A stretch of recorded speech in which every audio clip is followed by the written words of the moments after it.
In the dark fantasy world, every corner hides dangers. Rochelle, a girl searching for light in the darkness, her power may become her salvation or plunge her into the abyss. 20. Invisible antics. You're being cruel. I barely registered speaking aloud. I don't think you did it on purpose, Rochelle. Was that kindness in his eyes? Pity. The situation that day was emotionally charged, anything could have happened. Now he was convinced that I didn't do something on purpose. Where was the guy from a few days ago, the guy who thought I had something to do with his sister's death? Tuning out his voice, I tried to quiet my panicked heartbeat, to calm the rush of blood I could hear thrumming in my ears. Jackson's mouth continued to move, but I didn't hear a word he said, either in defense of himself or as an excuse for whatever he thought I had done to my own father. A sharp surge of energy pumped through me. I had never felt so angry or betrayed.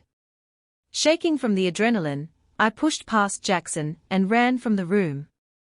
For the first time, I wished I'd picked a Magiscola that didn't have a built-in security system. The wards in the very fabric of Beatrice Potts kept me from obliterating Jackson where he stood. A different Magiscola would have been less safe. And it wouldn't have led me to Jackson or Emily, or Chadwick Montgomery. Still, access to my unpredictable magic would have been a blessing in that moment. A prison reality sounded like a good place for Jackson to rot for a while.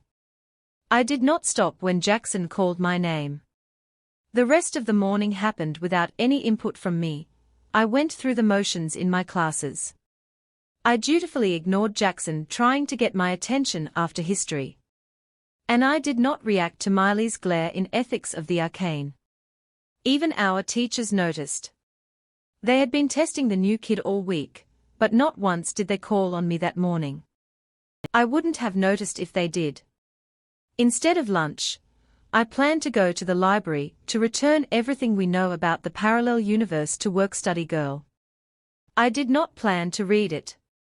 An older gentleman sat in her chair, presumably the actual librarian. For a brief moment, I contemplated giving him the book so that I wouldn't have to tell the student that I hadn't read a book she had taken the time to find specifically for me. But I wanted to thank her for her kindness, and that meant more to me than avoiding an awkward encounter. I had assumed that the table would be full of loud debates over weekend plans by the time I made it to the cafeteria. The half of the group that greeted me did so without luster, and returned to not talking to each other. I noticed that Maria and Joseph were missing. Scarlett shoveled fries in her face with one hand, holding a book open on the table with the other. Whatever conversation Emily and Orville were having stopped when I approached. Where is everybody? I was going for upbeat, but even that sounded awkward. Joseph's over there. Scarlett pointed a fry toward the opposite side of the caf without looking up from her book. With Harmony and her friends. And Maria is hiding from the world.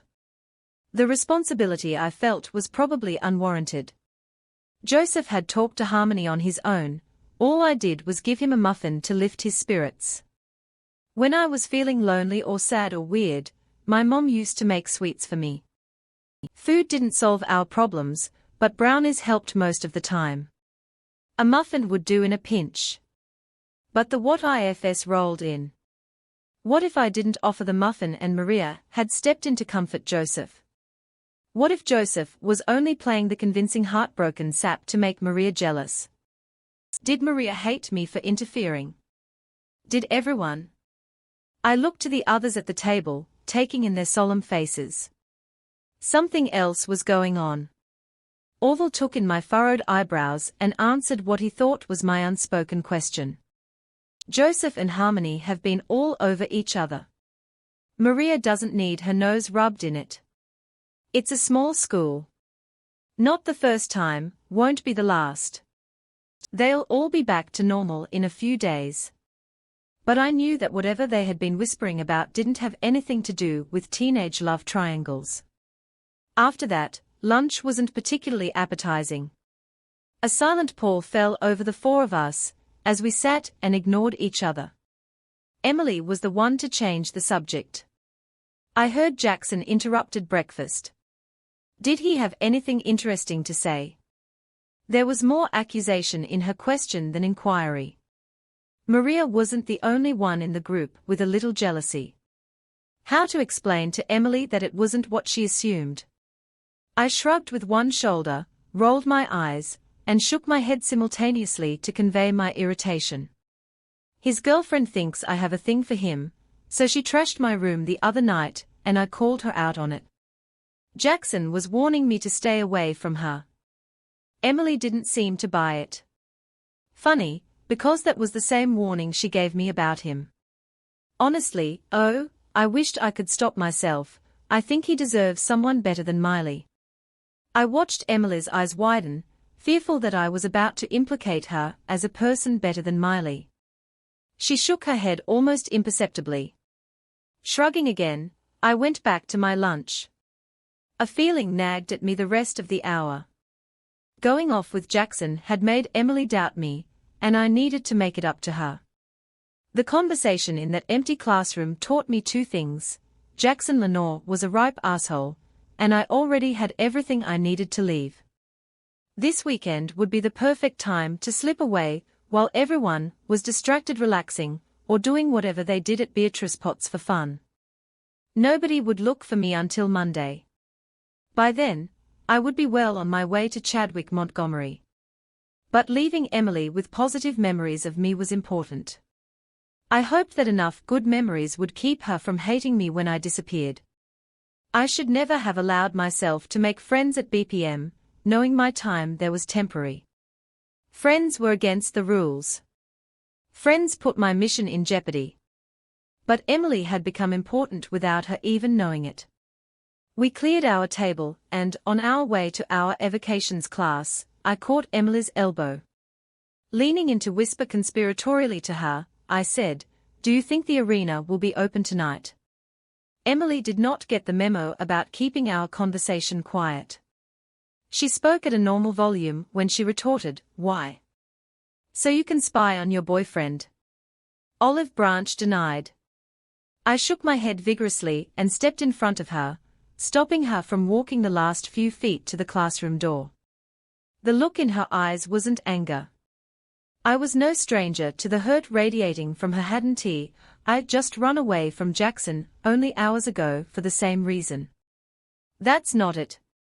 You have to know that I don't want anything from Jackson.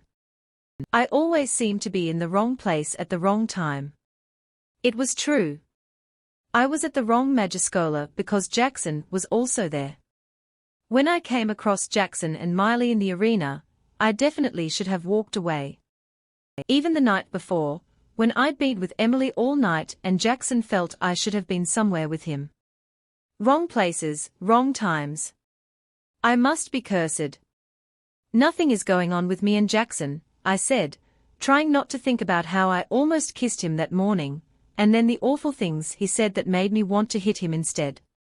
I just want to make sure I don't ruin your life by messing up the trial.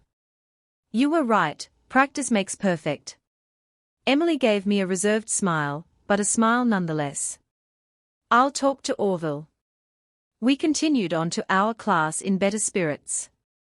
The gloom that had shadowed Emily moments before seemed to shatter, which in turn brightened my mood as well. So Miley trashed your room, huh? Emily kept her voice low as we took our seats.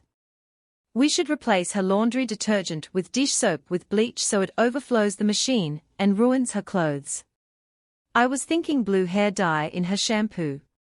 I said quietly, excited to be back on the same page as Emily. She grinned at me and I knew we were going to be fine. Why not both? Plus, Orville did not require any convincing. He didn't even ask questions about why we needed to be invisible. Either he enjoyed the mischief, or he knew the purpose of our covert operation. No sound drifted up the stairs from the arena, but as we crept lower we found the door open. It was too much to hope that Jackson had gone to bed already and forgotten to lock the door behind him. In front of us, Orville held up his hand, the other pressing a single finger to his lips, and we stopped. He would have to get close enough to the entrance to access his magic where the wards in the stairwell couldn't reach him. Then, according to the plan, he would invisibly enter the arena, and we could inch forward until his magic was able to cloak us as well.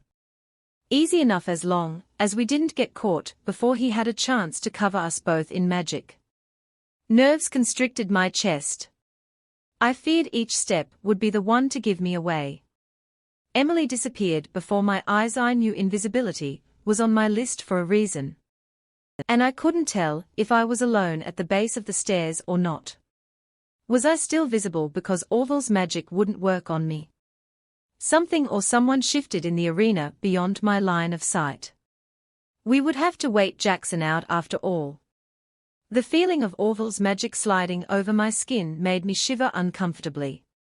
It clung to me like wet plastic wrap that pulled at my skin. I looked down at myself in surprise. Where I should have seen my body was just the smooth landing before the arena door.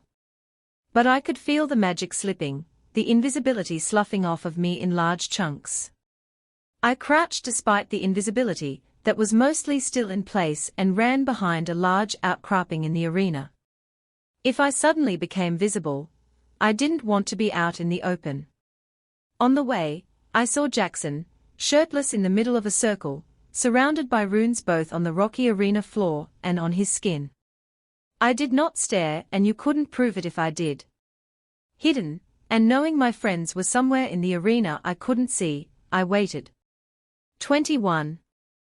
Magic out, magic in. I peeked around the rocks that hid me when Orville's magic no longer could. Hopefully, none of the other people in the room could see that I was visible again. Jackson sat with his back to my hiding spot. Even from across the room I could see the corded muscles in his shoulders. His skin shone in the overhead lights. How did he get so sweaty? Satisfied that he was not alerted to any intruders, I relaxed back behind the outcropping. The organic pile of rocks was big enough to safely crouch behind, especially for someone my size. The only downside was the exposure from the entrance. If anybody else came down here, I would be on full display. Glancing around at the several other outcroppings near the entrance, I wondered if Orville and Emily were standing out in the open or hiding, like me. Either way, I needed to focus on keeping my magic in check. The room sang around me with untapped magic just waiting to be consumed. To keep Emily and Orville safe, I would have to resist. I guess I wanted to keep Jackson safe too, no matter what I felt about him. The magic within me stirred as we tiptoed closer to the arena, and now that we were here, with unfettered access to this source of available magic, my body wanted intrinsically to drink it all in. Which would have been a very bad idea. My palms laid flat on the ground, fingers splayed out like little bridges between me and the rocky earth. Controlling my breathing, I reversed the pool of magic into me and let it go instead. The energy protested but obeyed, streaming from my core to my arms and into the ground through my outstretched fingers. Its absence left me cold and empty in a way that not even the wards made me feel. At least when the wards blocked magic, I could still sense it. The same as knowing where my hair was without touching it, or trusting my respiratory system to keep breathing without having to command my body to do it. Keeping a lid on my magic was my first lesson. Letting it go was my second. Neither were enjoyable tasks, but I was more inclined toward one over the other. With my magic sealed, I could be trusted around other people. That was the argument I had made to convince my parents to let me attend public school. I proved again and again that the magic didn't control me with great personal sacrifice. It was rare for me to feel full and complete without the magic I held, but I let it go time after time to be normal. That's why Jackson's insinuations hurt so much. I would never hurt his sister. I couldn't have sent my dad to an alternate reality. When the magic was almost all gone, I lifted my hands and rested them on my lap. The picture of relaxation on the outside, hollow inside. Jackson shuffled behind me, though I couldn't see what he was doing. I imagined him standing to stretch after sitting statue still for all that time. In my head, his bare arms flexed happily over his head and the muscles in his back lengthened. A delightful picture even if he was an asshole. You can come out now, Jackson said lazily. I jumped at the sound of his voice. Instinctively, I flattened myself to the rocks at my back, but nobody moved in my peripheral. Emily and Orville were still invisible. He hadn't seen us. It's difficult to hide from a telekinetic who can manipulate the atoms in your very bodies. When no one appeared, he continued. I can feel that there are 3 of you. I can even feel where you are. Silence greeted Jackson for the 3rd time, and he was losing his patience. If you'd prefer, I can make you show yourselves. I wasn't sure that was strictly true. Jackson's telekinesis wasn't the kind that could negate Orville's invisibility. And here I was thinking I wouldn't get a chance to duel tonight, Jackson said, the smile clear in his voice. Come out, wherever you are. He sang. Emily was the first person he found, evident by her shocked gasp. I couldn't see how she was discovered, but I could hear just fine. Emily. Jackson's surprise cut through his impatience. What are you doing here? It took Emily a moment to stammer out a response so long that I thought she wasn't going to. Thank goodness Jackson's patience extended to her. Same thing as you. Just looking for extra practice time. It wasn't strictly a lie. I could only hope Jackson attributed her nervousness to the stress over getting caught, and not because he could somehow tell how she felt about him. If anyone had that kind of magic, maybe I could ask them how I felt about Jackson. There were moments when I felt safe with him, and then there were the times when he made me so angry I wanted to tear him apart. Since we are here together, I'd be happy to help you practice, he offered kindly. I knew what smile he would give her as he said it. He had such a nice smile. You don't have to sneak up on me, you know. That was the Jackson Emily missed. That was the boy I remembered, whose infectious laugh never failed to ease everyone in the room, and who played to win, but made sure nobody ever lost. I swallowed the fond memories. I had to hang on to the reality of who he really was. Not this likable, welcoming person, but a cruel, awful human being who knew there were no consequences to his actions. You guys can come out, I'm happy to share the space. There's plenty of room. Jackson called, still smiling. Orville must have dropped his cloaking magic, as he greeted Jackson and introduced himself as the getaway driver to Emily's cat burglar. Then he imagined himself to be the diversion instead. I smiled despite myself. As the only one left, I didn't have much of a choice.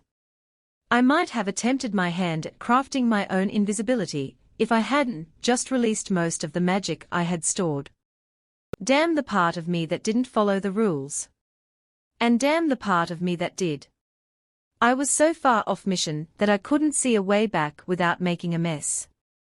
I did the only thing I could do. I revealed myself to the group. Emily and Orville stood facing my direction. They had apparently both gone much further into the cavern while invisible, where I had stayed near the entrance, but Jackson's back was still to me. Whether the sound of gravel underfoot as I rounded the outcropping, Emily's attention now on me, or magic alerting him to my movement, Jackson turned around. His face fell. It wasn't anger that overcame him, but frustration. I couldn't begin to guess what at, only that I was probably the source. Almost immediately he shoved the frustration under a mask of determination, and moved so that he stood protectively in front of both of his fellow classmates. He stood rigidly, ready for an attack. Jackson turned his head slightly to the right, but kept his eyes on me. I wasn't sure if he was addressing me or Emily and Orville when he said, "I think you should leave." Sensing I was going to need all the help I could get, I mentally lifted the seal on my bottle and let the magic fill me. It felt like coming home. But overall, I agreed with Jackson. Emily and Orville weren't safe if Jackson and I got into it. A voice behind broke my concentration and cut off whatever Jackson wanted to say. What the hell are all of you doing in here? 22, caught in the act, how did you even get in here? Charlotte Williams demanded. Her patented leather boots hadn't made a sound coming down those stairs. Neither had Tony, the man who had called her away that first day. All the color drained from Jackson's face when his aunt asked her first question. Regardless, he didn't seem keen on answering. I looked at Emily, who stared back at me. Orville was nowhere to be found. Invisibility had its perks. I held on to Emily's promise, if we do get caught, you won't be alone, and waved at Ms. Williams lamely. We were just practicing for, and my tongue stopped moving. Ms. Williams's binding magic apparently worked on Knowles just as well as it worked within the confines of the Magicola's wards. My lips refused to form the word omega. This arena is off limits after hours. Ms. Williams had her hands on her hips. I noticed that one boot wasn't zipped all the way, and her shirt, usually fashionably tucked in, hung weirdly off her shoulders. Tony stood comfortably close behind her. They'd been coming from the same place and obviously hadn't expected to find any students in the arena. Which one of you broke into my office to take the key? That would be me, Aunt Cha. Jackson finally found his voice in time to use the familial connection in his favor. He took a step forward to stoically accept his punishment. And what, you invited your girlfriends down here for a little magic foreplay? I thought you'd learned your lesson with the last one, nephew. Ms. Williams was not to be swayed by the nickname Jackson used. I noticed that Jackson did not, thankfully, correct his aunt on the nature of our relationship. What would he even call us, anyway? He might count Emily as a friend, but me, were we enemies? How did you even find the key? Jackson smiled sheepishly at her. You picked a predictable hiding spot. There are only so many books on your shelf. All I had to do was find the right one. Ms. Williams fumed. The office will be locked starting now. Don't bother trying to break in. I'm going to keep the key with me from now on. You may be my favorite nephew, Jackson, but this is unacceptable behavior. This is the kind of stuff I am to report to your father. The smile slipped from his face into a hardened frown. Was his aunt here as a spy for his father? I hated the tension between them. Just a few days ago, they had laughed while they sparred in this arena. Now the regret hanging between them was thick. All of you, out.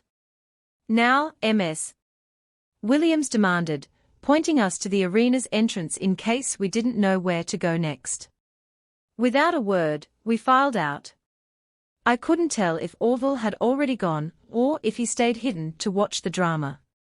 I hoped he wasn't about to get himself locked in the arena overnight or caught for lingering too long where the wards would block his ability to stay hidden. Emily passed through the door in front of me and headed up the stairs. Mentally preparing myself to lose the connection to my magic, I followed after her. Ms. Williams watched me out of the corner of her eye until I passed. I waited for Jackson at the base of the stairs. Remember how my feelings about him changed every few minutes. I didn't have to like him to know that he shouldn't have to take the fall for all of us, even though he was the one who stole the key. He might have gotten away with it if it weren't for us. When Jackson, bringing up the rear, made it to Ms. Williams, she stopped him with a hand on his chest. A stern hand, but not unkind. Key, please. He handed it over silently. With a look at Tony, who hadn't said anything to this point, but placed a possessive hand on Ms. Williams's shoulder, Jackson pushed by me to take the stairs two at a time. I followed behind at half the pace. This is your last warning, Jackson. His aunt's voice echoed up the stairs as we approached the top. She and Tony walked up the steps behind us in no rush. Her gaze fixed me in place when she made it to the landing. And the only warning the two of you will get. Stay out of my office. Do not sneak into places you shouldn't be. Go to bed. Ms. Williams, Jackson said formally. He turned to Tony to add, "Mr. Taylor." Looking between Emily and me, Jackson swept his arm down the hall in the direction of the dorms in invitation. He made no move to head that way, however. Apparently, we would leave together or not at all. Emily and I moved simultaneously down the hall. There were no windows in this hall, and, this late, the only light in the hall came from emergency lighting that ran along the ceiling. I heard Jackson follow, but did not turn to gauge the distance between us until we rounded the corner. Out of eyesight of the teachers, I breathed again. "This is all your fault, Rochelle," Jackson said under his breath once we were far enough away from his aunt and her boyfriend. "How do you figure?" I did not stop moving forward for fear that if I stopped I would hit him. I didn't get an answer to my question, because Jackson had another one. "What did you have to promise Emily to go down there with you tonight, anyway? I wasn't the bad guy here. When I wanted to instigate a terrible idea that could get people hurt, or in trouble, he'd know it." I opened my mouth to tell him so, but Emily saved me from myself. "It was my idea. Ro didn't even want to go, but I convinced her we needed it." Jackson's eyes lingered on mine for another breath, and then he shifted his gaze to Emily. "You don't have to save everyone, Emily." Not to be belittled, Emily held his stare. Jackson broke first. We watched him go. There would be no point in stopping him. I didn't think either of us was up for more pointing fingers and posturing. Emily did not look at me when she said, "He hates you." Just an observation. It seemed like most of the time it was even true. And yet he keeps coming around. And it isn't to see me. The disappointment was clear in her voice, as was her confusion. I had no good answers for her. Not even the truth would ease her dismay. It seemed Emily had exhausted her words. She started again down the hall, and I waited until she had turned the corner to follow. I could tell she needed time to think. So did I. Emily was long gone by the time I exited the building and crossed the quad to the dorms. As much as I needed a friend like Emily, all my presence had done was complicate her life. Emily and her friends, Jackson and his fan club, would all be better off without me. It was time to go. That weekend, I vowed. Leaving in the middle of the recent turmoil didn't feel good, but staying felt worse. Staying was the selfish thing to do. My body was heavy with despondency, and I resolved to be on my way after a good night's sleep.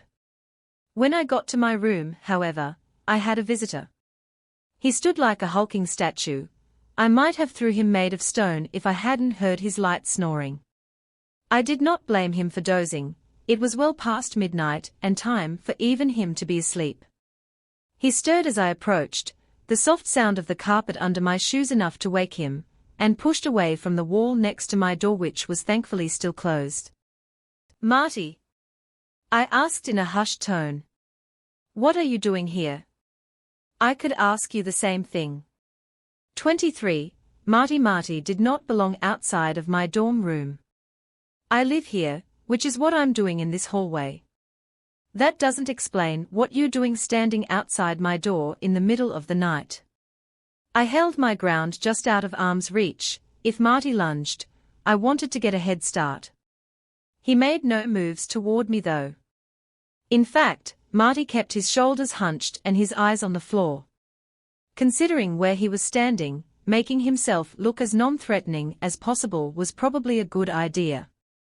"What are you doing here at Beatrice Potts Magiscola?" he clarified. His eyes flicked up to mine and, seeing my brow furrowed in confusion, he added, "You're not supposed to be here." My heartbeat picked up. What did he know? "I'm not sure what you mean. But I would like to find out." Marty kept his gaze on the floor. "You're a null," he whispered. "Like me." My breath caught in my throat. All my life I thought I would never find another null. Now, in the middle of the mess I'd created for myself, one had found me. I had so many questions. How had he known what I was? How did he escape the labs and experimentation? Who else knew?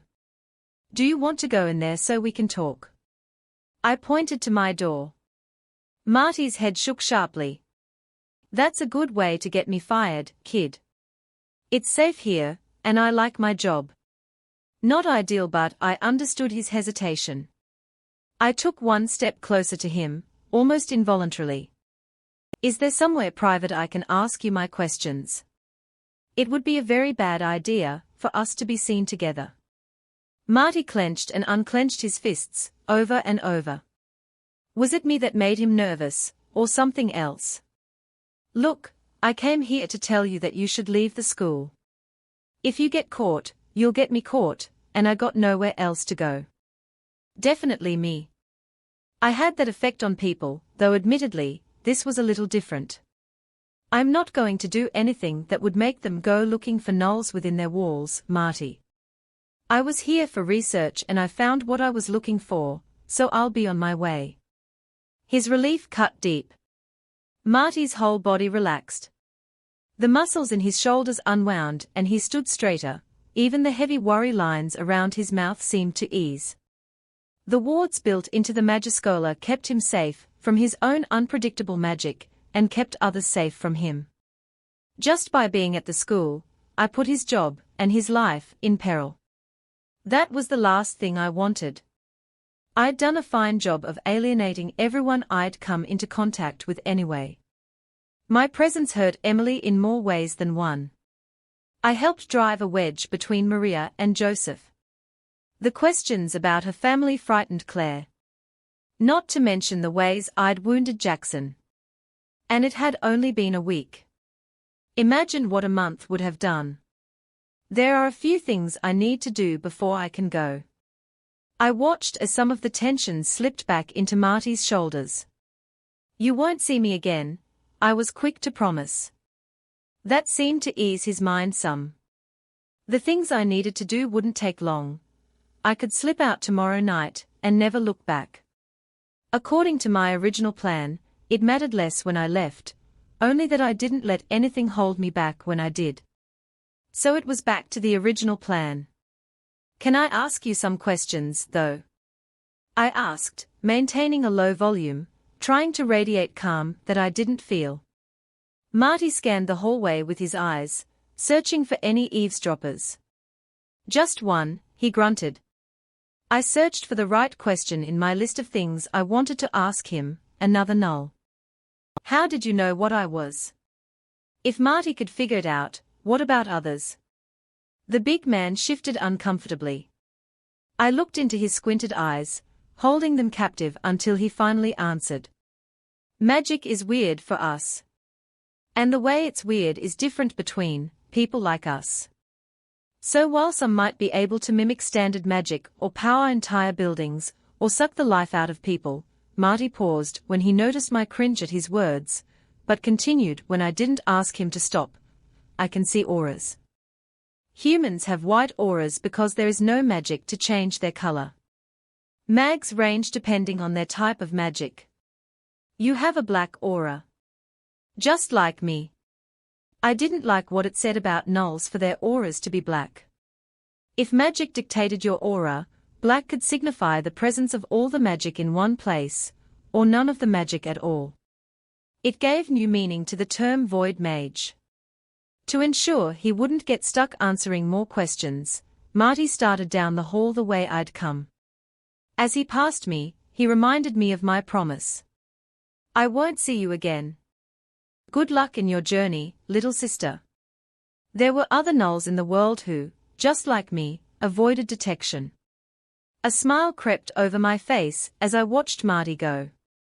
Hope filled me with the knowledge that I wasn't the only one to escape the labs, the experiments, the servitude. I wasn't alone. Maybe I did have a purpose after I found my dad. Maybe I could find more nulls and we could keep each other safe. Still smiling though I had few reasons to smile, I unlocked my door, and went inside my dorm. Opening the door set off a chain reaction of small items scattering on the floor. My tamper-proof system included lining my shampoo bottles, several books propped open like tents, and all my individual makeup items so that the door would hit them when it opened. It would seem that nobody entered my room since I'd last left. Small favors. I locked the door behind me and started cleaning up my security system. Everything but the books went into the bag I would be taking with me when I went. The books I stacked on the desk. Somebody would have to collect them when I disappeared, and I didn't want some poor student to have to go looking. Imagining a new future for myself, I prepared for bed. The sooner I left Beatrice Potts, the sooner I could find my dad. Together, we would save the Knulls. There are only 10 chapters left in Dangerous Magic. I have plans for a sequel, and so many thoughts on all the ways Ro can get into trouble, so if anyone is still reading, let me know what sorts of hijinks you want to see her get up to. 24. You hate to admit it, Saturday morning I woke before the sun. The hope that had lulled me to sleep the night before now kept me awake with nervous anxiety over all the new possibilities in my future. Hope that I was on the right track to finding my dad. Hope that we could take up a new mission, as a family. We could save all the people like me from the fate the mage set for us. With the rest of the school still asleep, I had time to kill before I could cross the final items off my list. Figuring I might as well make use of the time at hand, I decided to repack my bags. For preparation's sake, not because my anxiety told me to. I dumped out my backpack and the small shoulder bag I'd been carrying around all week to classes. Most of what fell out had been expected, though the leather-bound book that fell out of my shoulder bag didn't belong to me. The reality of other realities, a study of parallel universes, and what they can do for mankind fell onto my bed. It lay face up on top of the book about parallel universes, which I'd been meaning to return. Good thing the library was on my list for the morning. With any kind of luck, I could return the book to the work-study student, talk to Clary, and be on my way before lunch. I studied both books. Jackson's book was thicker and more ornate, written by Elijah Kenton. The smaller volume looked like a thick magazine. Its author was Elliot Kenton. Shrugging, I stuffed both back in my shoulder bag for later. Whatever students at BPM did on the weekend couldn't be hard to avoid in my escape. As the new kid who pushed away the few people who actually spoke to her, nobody would be looking for me until at least Monday afternoon. The second thing on my list was to talk to Claire. I could ask her about her cousin without bringing up teleportation, which she made clear was not a topic of interest to her. All I needed was one little detail: the location of Chadwick Montgomery's prison. The internet had been helpful about his crime and his punishment, but it lacked a map with an X over the place he was being kept. That would have been helpful. However, the presence of Jackson's book could prove to be an issue. I couldn't drop that off at the library, because it belonged to his aunt. And I wasn't going to take it with me. I'd have to leave it outside her door, and hope she came along to find it before someone else did. I didn't see Emily and her friends at breakfast. I had purposefully arrived late despite waking up so early to avoid the group. Although I couldn't deny the twinge of disappointment at finding the table empty, I knew it was for the best. After the way Emily had left me in the hall the night before, I wasn't sure I could face her. Knowing what was coming didn't make it easier. As much as I wanted to leave my only friend with good memories of me, reality made sure I knew I wasn't going to get what I wanted. Besides, seeing the hurt that I inflicted on her might be enough to change my mind. I couldn't afford that, so I stayed away. Like a coward. After breakfast, which I ate quickly and alone, I avoided the sounds of students on the quad and went to the library. The sooner I finished my list, the better. Only, work-study girl wasn't there. Neither was anyone else. The quiet that greeted me was a familiar friend by then. I thought about the students I could hear outside, enjoying their weekend, laughing with friends. I could imagine myself out there with them, not an outsider, but part of the group, and I knew that's all it could ever be.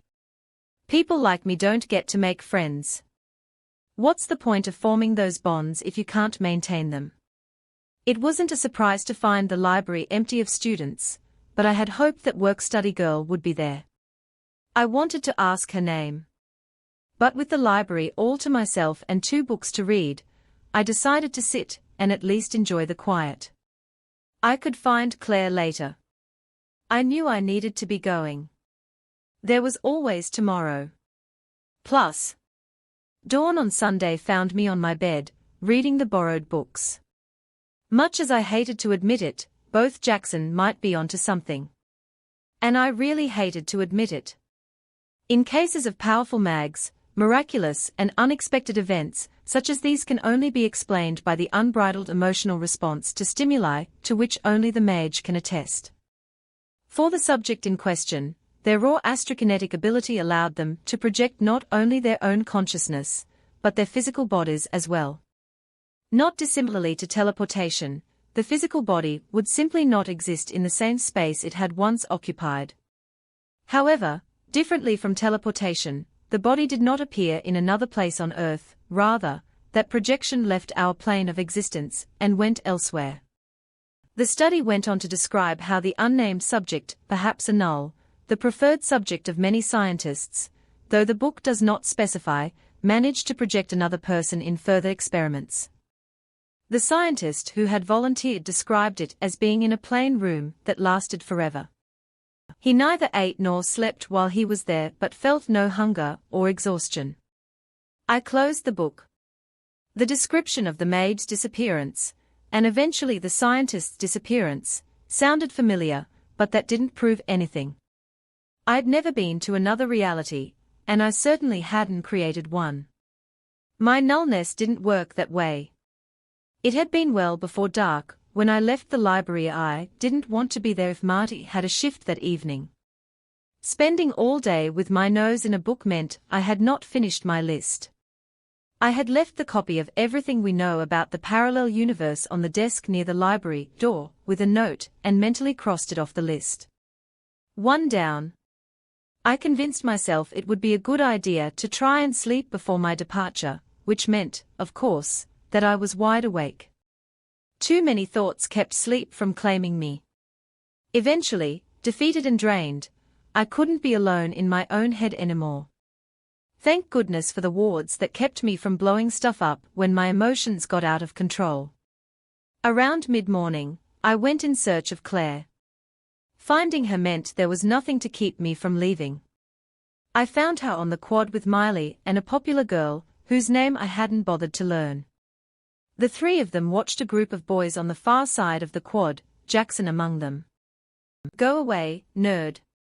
Her eyes did not waver from the guys, but I knew who Miley was talking to. I'm not here for you, I told her, unless you're going to tell me why you broke into my room. She maintained her gaze, but her jaw twitched at the implication. Claire huffed and moved so she could see around me. Miley didn't go in your room, dweeb, I did. Get out of the way. I turned to her, shocked. Why? Looking for dirt, the 3rd girl answered, also refusing to look at me. But you're so boring. We literally found nothing. Then I realized you were a scholarship kid, and it made sense. You must be poor. Claire did not give me a moment to digest that comment. She huffed again and demanded, don't you know when you're not wanted? Something behind her irritation felt like fear. Ignoring their rudeness, I faced Claire. I'd really like to talk to you about Chadwick Montgomery. Claire stopped trying to see around me. Rage flashed in her eyes when she finally looked at me instead of trying to pretend I wasn't there. I don't know what you're talking about, she spat. Leave me alone. I did. I was no closer to actually finding her cousin, but I could take a hint. Claire was not going to help me. Back to the library I went. Despite having sworn that last time was the last time, I had one more thing to look up. What made the Kentons such experts on astrokinetic power and parallel universes? 25. Making things worse Monday afternoon. Commender. It was bad enough that I had stayed another night. To make matters worse, I had to watch Archie's victory dance when he gained a point against me before moving on to the next person. Divided into two lines, the students rotated partners. It might have felt like speed dating if we had been talking instead of trying to attack each other with magic. The only reason Archie was about to land an attack was that I was too preoccupied keeping my magic from greedily gobbling all the magic out of the air. With my attention on not getting anyone killed, I lacked the capacity to block his feeble attack. My frustration over having to look weaker than I was didn't help matters. I should have gone already. Staying only made things worse. I'd gone through the motions of classes I didn't care about and avoided the people I did care about. Emily went out of her way not to say hi. Jackson had stared at me without emotion. I didn't want to think about the way that made me feel. Or the way that Jackson had landed on the list of people I cared about. Or that I was about to lose both of them. Tonight, I promised myself. Tonight I am leaving.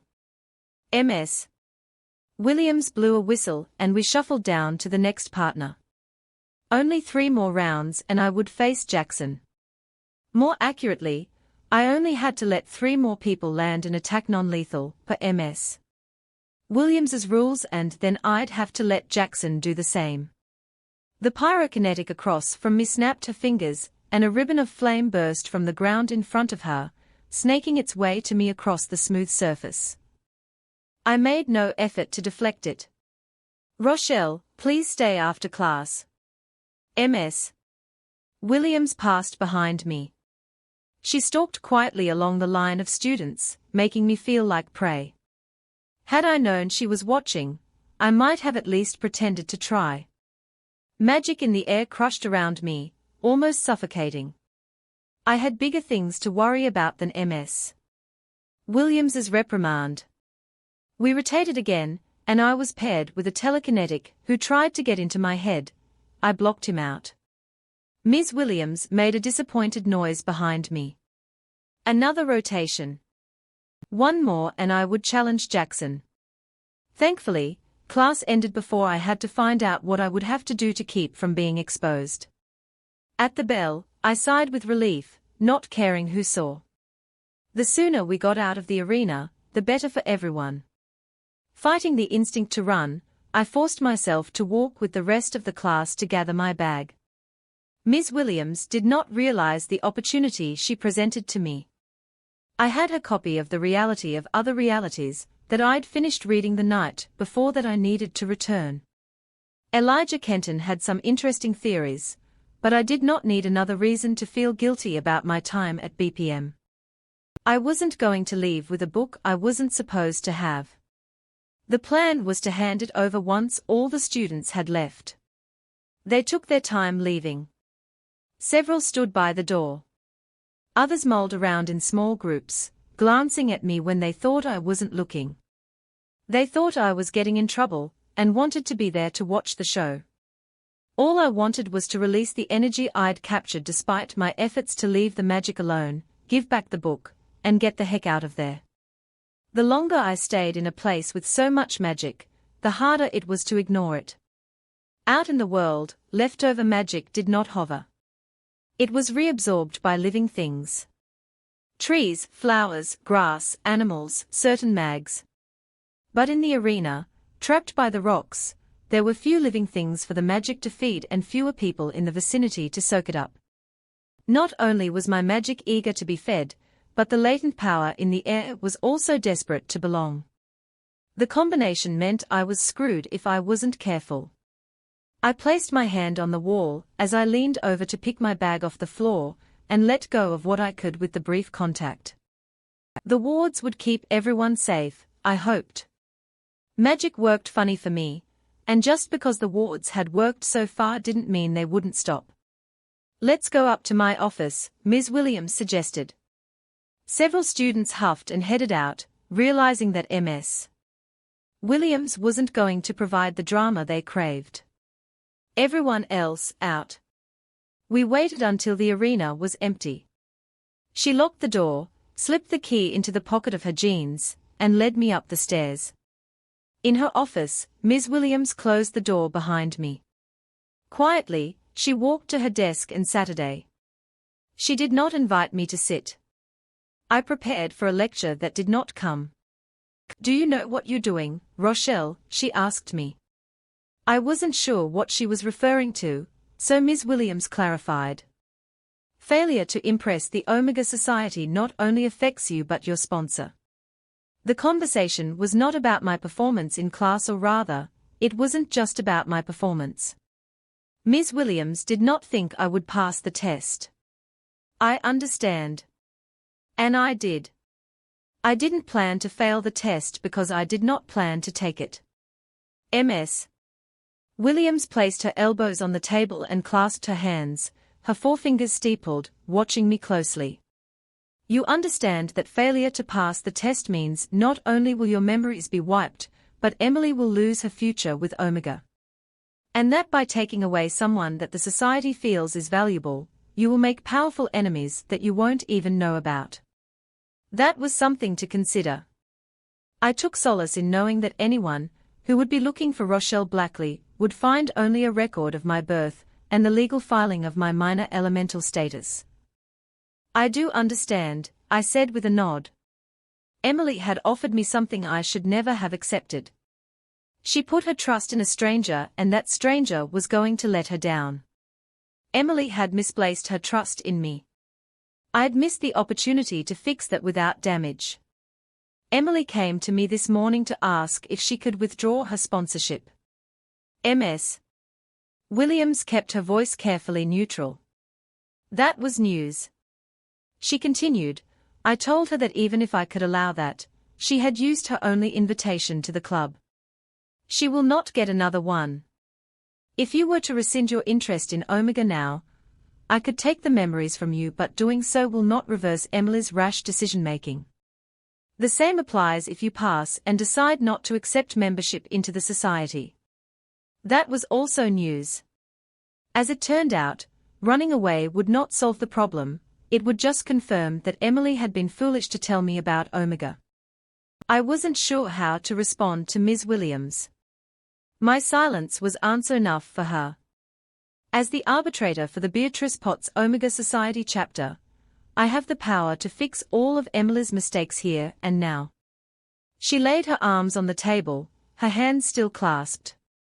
I also have the right to refuse her request. And yours, if you had asked me the same. Ms. Williams stood, pushing her chair back with a scraping noise. "I am evoking that right. Therefore I am rescheduling your trial. Don't worry about time and place, we'll find you when we are ready." "Rescheduled to when?" She held my eyes for a moment, but said nothing more. I was just glad that my mouth hadn't fallen open. It took me a moment, but I eventually realized what Ms. Williams had just done. Without knowing it, she negated all of my excuses. I tried not to smile thinking about that gift. All that time coming up with reasons to stay, and now I had the motivation to stop letting those reasons hold me back. The silence stretched out awkwardly. Several heartbeats ticked by. Ms. Williams raised an impatient eyebrow at me. I nodded my acquiescence and turned to go. "Oh, Rochelle," she said before I had even taken a step. "I'd like my book back." 26. My mother was right, I didn't run to my dorm, but I wanted to. I was moments away from finally doing what Jackson told me to do the first day I got to Beatrice Potts Magiscola. Knowing that my disappearance couldn't have worse consequences than my continued farce at the school helped. Emily would recover. Jackson would forget about me again. Maybe they would even be friends again, united over their interest in hating me. That would just have to be enough for me. At my dorm, I was barely through the door before I had my backpack in hand, ready to go. Armed with all my stuff, I headed back out of the dorm. Nobody stopped me as I walked through the school. Classes were over for the day and the students seemed to be everywhere, but nobody blinked an eye at a girl they didn't know heading for the front office, and the Magicola's front door beyond. I got all the way outside before anyone thought to ask what I was doing. Unlike within the school walls, there were no wards out there. The world outside boasted a large parking lot, banners placed periodically down the drive that disappeared around the bend to connect the Magicola to the rest of the world, and the exhilarating feeling of magic at my fingertips again. A man wearing a thin jacket, with the BPM logo over his left breast, stopped me in the parking lot. "Where are you headed? Students are not permitted out here during the week." His voice was a sweet tenor that gave his question even more innocence. He didn't look much like a guard, with his round face and short demeanor. Obviously, I was out there to steal a car and run away from school. That had been my plan all along, although I had originally thought to have extra time to figure out which vehicle to take. I wasn't going to take it far, just to the next town where I could catch a train. Harder to follow that way. A good tracker mage could probably follow the trail, so using public transportation was important. Not using my magic would also make it harder to find me. Most trackers could only follow the magical residue of a mage. I was banking on BPM, not caring enough to hire one that could follow humans. "Just headed out to my car," I lied. Magic sang to me. It told me that all I had to do was ask and it would provide. I could put the guard to sleep, or make him forget he ever saw me if I wanted to. But I didn't trust it. I used my words instead. I left a bunch of stuff in there yesterday. I wanted him to believe me. I didn't try to use magic to influence him, and yet I watched the curiosity on his face turn to disbelief, and I wished I had at least tried. "It looks like you're trying to skip out in the middle of the week," he observed, looking at my bags. The innocence in his tone hardened to skepticism that matched his suspicious eyes.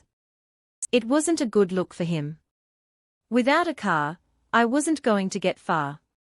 But I was ahead of schedule, seeing as I wasn't supposed to be pulling a grand theft auto for 3 more weeks, so I figured I could afford a couple days' travel on foot. Much as I didn't like the thought, I mentally prepared myself to spend the night in the woods surrounding the school. "Why don't you just head back inside now, and forget about the car?" the guard suggested. It was a tempting idea until I remembered MS. Williams and Omega and how I was going to ruin Emily's life. "Tell you what," I said, walking backward into the lot, away from the guard. "I won't tell anyone that you let me go if you just forget I was here." The guard started after me. How on earth did BPM keep students from leaving if they kept the front door unlocked and paid a single guard to watch the exit? That's not how this works. He reached for something in his pocket. I braced myself, loosening the seal on my magic. If he pulled out a phone to call the office.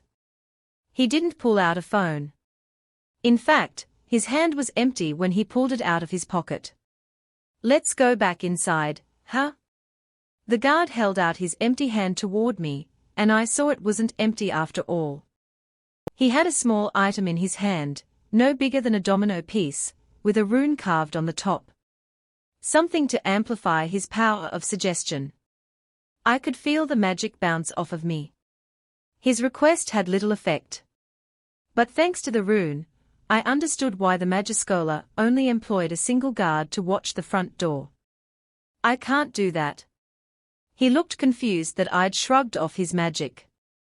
Not to be deterred, he tried again, this time sinking more magic into his suggestion.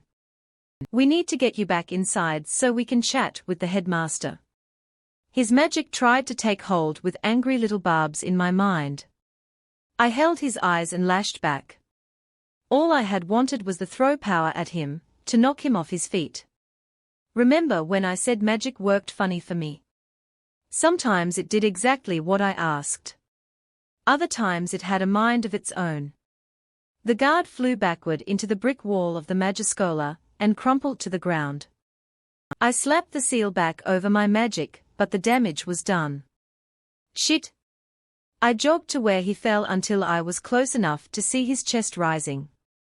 The Magicola would have a healer, I told myself. I hadn't done any permanent damage. As far as arguments go, it was weak and unconvincing.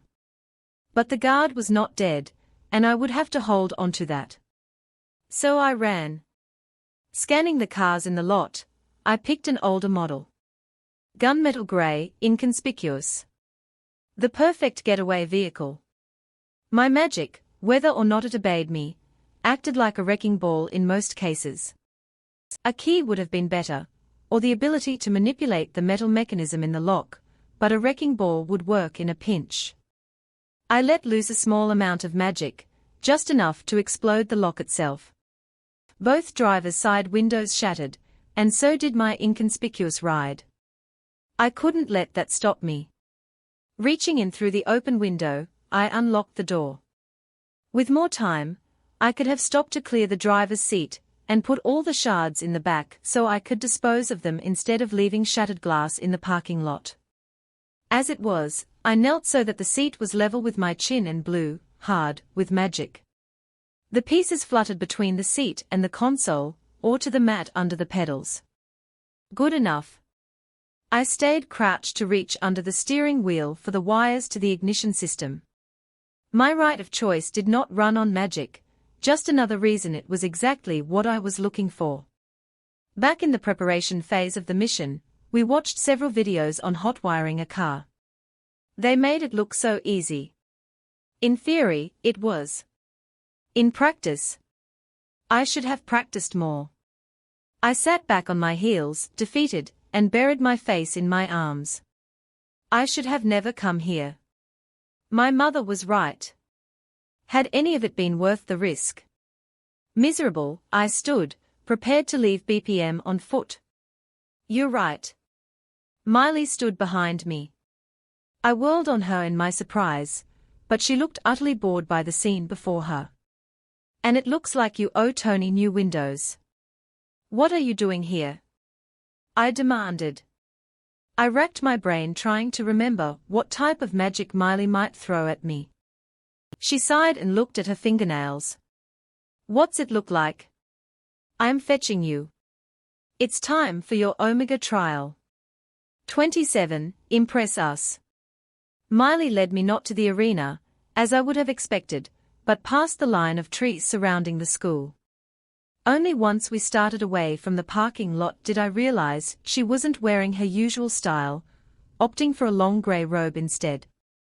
The hem brushed the ground, catching on twigs and picking up leaves as we walked. She stayed silent and did not look back to see if I followed. At first, I figured she was bold to assume I would follow her simply because she ordered it. When she headed in a direction, I should have immediately taken off the opposite way to put as much space between me and Omega as possible. Yet my legs had a mind of their own. I wondered belatedly if the binding spell Ms. Williams placed on me that day would have let me leave once it was cast. Leading the way into a small clearing, Miley veered to the right to take her place within the circle of people similarly dressed in hues of grey, black, and white. I was left alone in a break in the circle. The group shuffled to close that gap, forcing me further into the center. I recognized several faces. Emily, and all her friends. Ms. Williams. Tony. Jackson. But there were more unknown people in the circle than familiar. None of them looked particularly friendly. Ms. Williams stepped forward dressed in a white robe. Something too quick to catch flared in her eyes, but her voice betrayed no emotion. She addressed the group, scanning her eyes over my head to look at the collected members. Omega calls Rochelle Blakely to stand before her chapter for membership. We have gathered to be impressed. Then her gaze flicked to me. Impress us. I cocked my head to the side, confused. That's the whole prompt. There's no challenge to rise to, no puzzle to solve. I asked before I could stop myself. It felt less like a test to gain entry into a secret society, and more like the plot of a B-movie. Ms. Williams's nostrils flared. I don't have to remind you what is at stake here. She directed me with her eyes to where Emily stood watching me as blankly as everyone else. I wasn't trying to be flippant. I just really hadn't thought I'd get to that point. Impress you, got it. I had to think. I needed time that I wasn't going to get. All of you. Several members in the circle shifted, annoyed. The ones I could see looked at Emily with raised eyebrows. My performance was not reflecting well on either of us.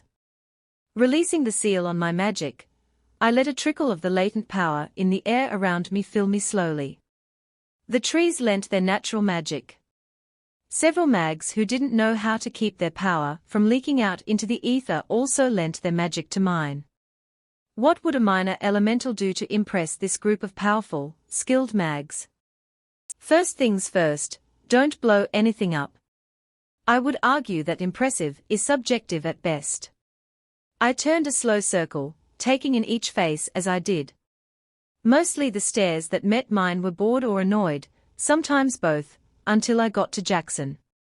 He wore a mask of barely contained terror. I tried to tell him with my eyes that I had a plan. That didn't make it a good plan, but I had one. I gauged each mage in the clearing by size. There were 22 people in the clearing with me.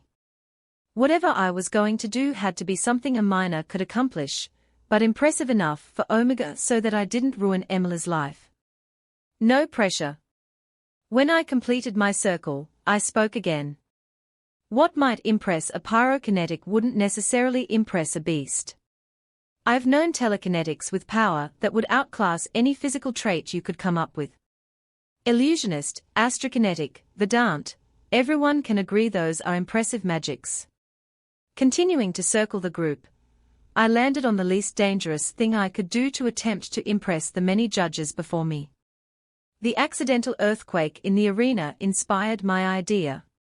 It wasn't a fraction of what I could do, but within the constraints of my false classification, I didn't have a lot of options. However, I said, stopping after the second time around in front of Ms. Williams, nature is a force. And she, uncontrolled by humans or mags, is impressive. While I distracted the group to buy time to come up with a plan, I kept my arms relaxed by my sides. As soon as I spoke my last word, I flicked my wrists so both palms were parallel to the ground, facing down. I sent my magic into the dirt beneath their feet and prayed that it obeyed. With a rumble, each of the 22 other people in the clearing rose a foot in the air on their own individual column of dirt and rocks. Each level platform was large enough that anyone who stumbled had enough room to stabilize themselves. The trees shifted to allow the ground to move. 22 faces looked at me expectantly when the world stopped shaking beneath them. Keeping my palms flat, I pinched my thumbs and middle fingers and rolled my wrists. It wasn't necessary, but I liked the added flair. The small columns rearranged themselves, crisscrossing the clearing until the circle of people was now in height order, starting with a man I didn't know and ending with Emily. I asked the magic for 2 more things. First, the columns adjusted in size so that each Omega member stood at the same height. They might share very few traits overall, but for a moment, the entire BPM chapter had the same distinction. Ms. Williams had told me to be impressive. I just had to hope the entire performance would be enough.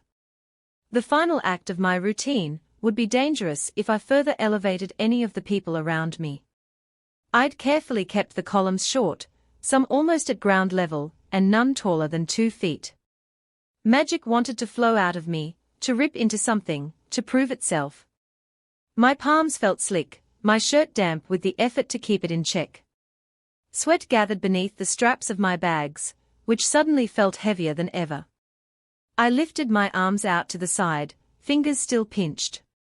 Then, turning one more slow circle, I opened my stretched out my fingers while carefully flipping my palms.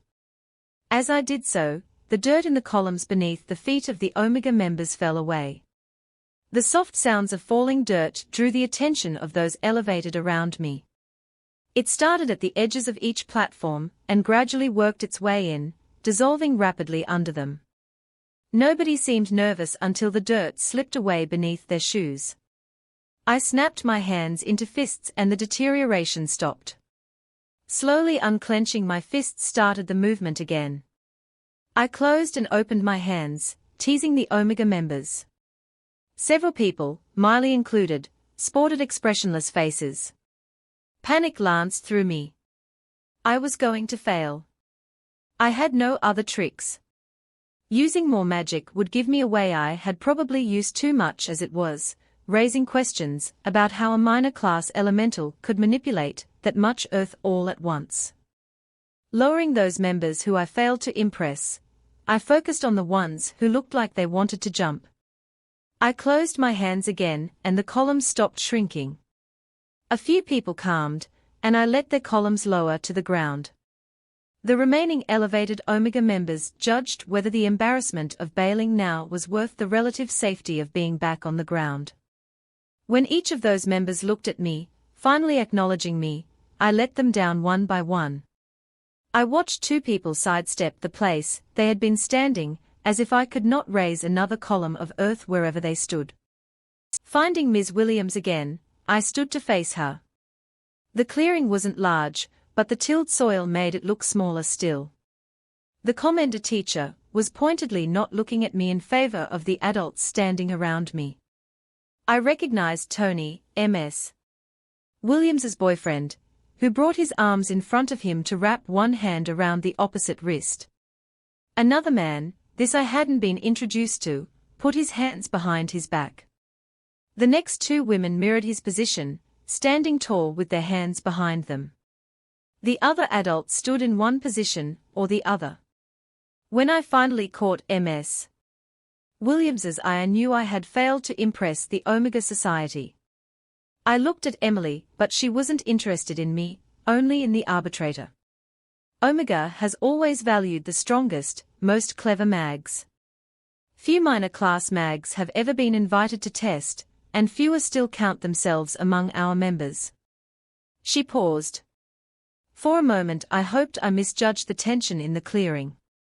Of the voting members of this chapter, you impressed too. Cleverness is respected, though power is expected. Ms.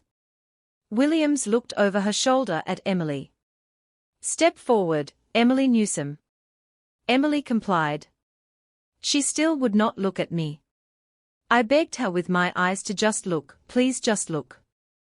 Emily has failed to bring a worthy candidate.